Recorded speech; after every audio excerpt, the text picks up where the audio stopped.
Maraming salamat po. Magandang umaga sa ating lahat. Sa ating mga bisita mula Puerto Princesa, welcome po sa aming temporary city hall.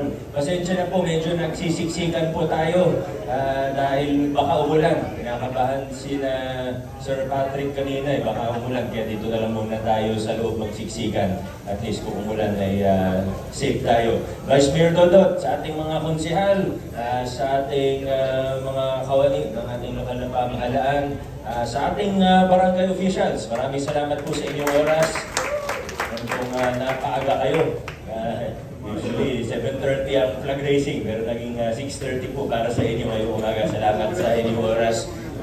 Ito pong tawag dito, rolling waste bins or rolling trash bins natin ay tingin natin ay makakatulong talaga. Gaya ng naikwento sa atin ni Sir Allen, yun talaga yung isa sa mga problema natin pagdating sa koleksyon.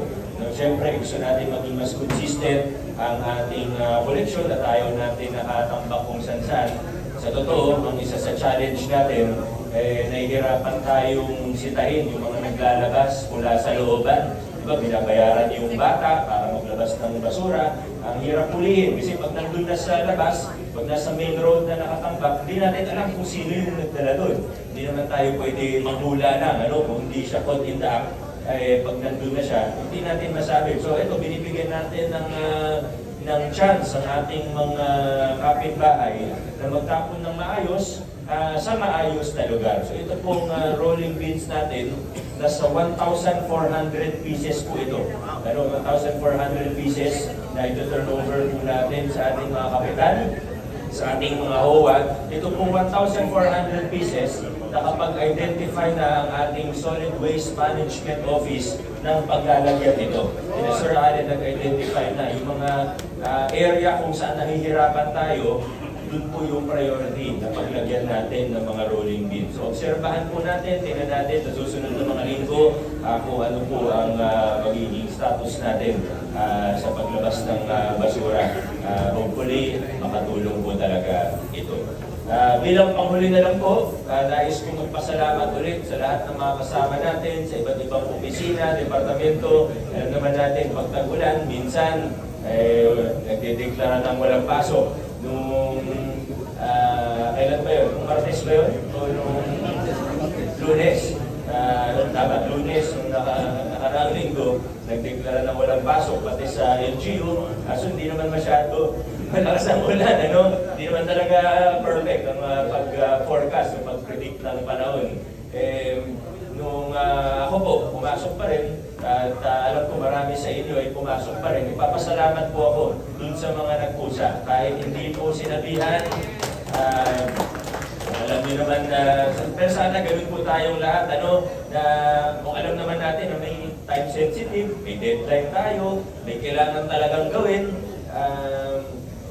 gusto ko i-commenda. Marami po, nung sumilip po ako rito, marami talaga, di ba? Marami sa mga opisina, pumasok pa rin, marami sa mga empleyado natin, nagtrabaho pa rin. Pero gusto ko lang i-special mention ulit yung NCR dahil nung nakaraan, di ba, nung 3-4 na araw na sila yung nagsabi sa akin na baka pwede magbukas kami, paalam sila. So sabi ko, sige, magbukas kayo kasi kawawa naman yung mga galing probinsya, namatayan, di makakuha ng death certificate. Nakakaawa talaga eh.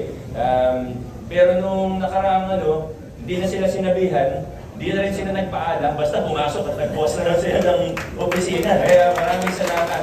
Kasama rin siyempre yung cashier, yung sanitation natin, dahil din yung mga kailangan din bukas para sa death registration and death certificate po natin. Kaya, pero hindi lang sila, sa totoo, hindi lang sila. Marami po sa mga empleyado natin ang pumasok pa rin.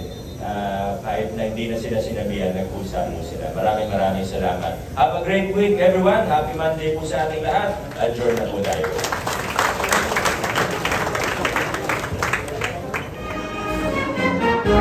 Bigyan po natin ng daan. Sa labas na po tayo. Sa lahat po ng mga barangay official, sabay na po tayo.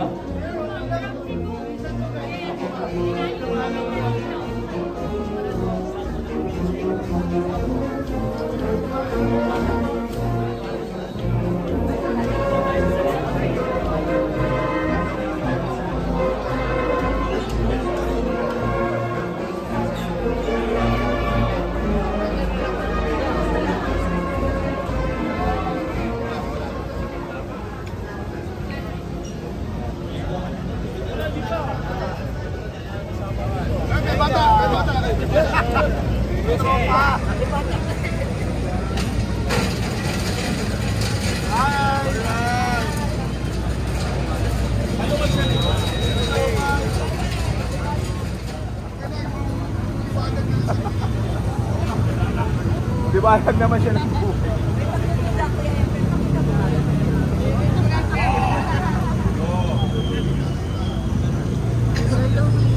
Okay.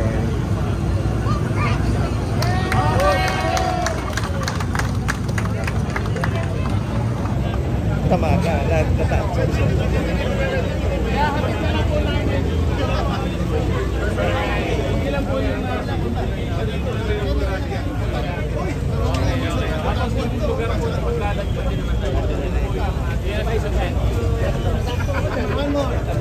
Salamat po, salamat po.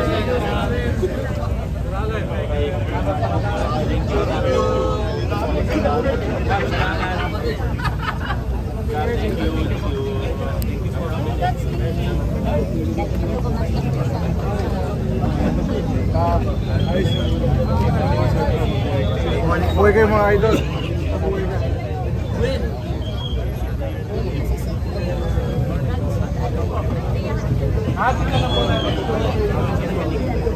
Ay, gusto ko pa-pick up niyo po sa traffic po hatag.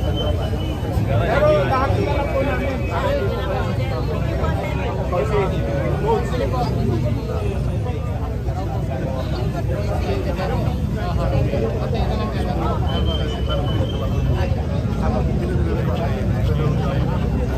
Basta yun, pag mga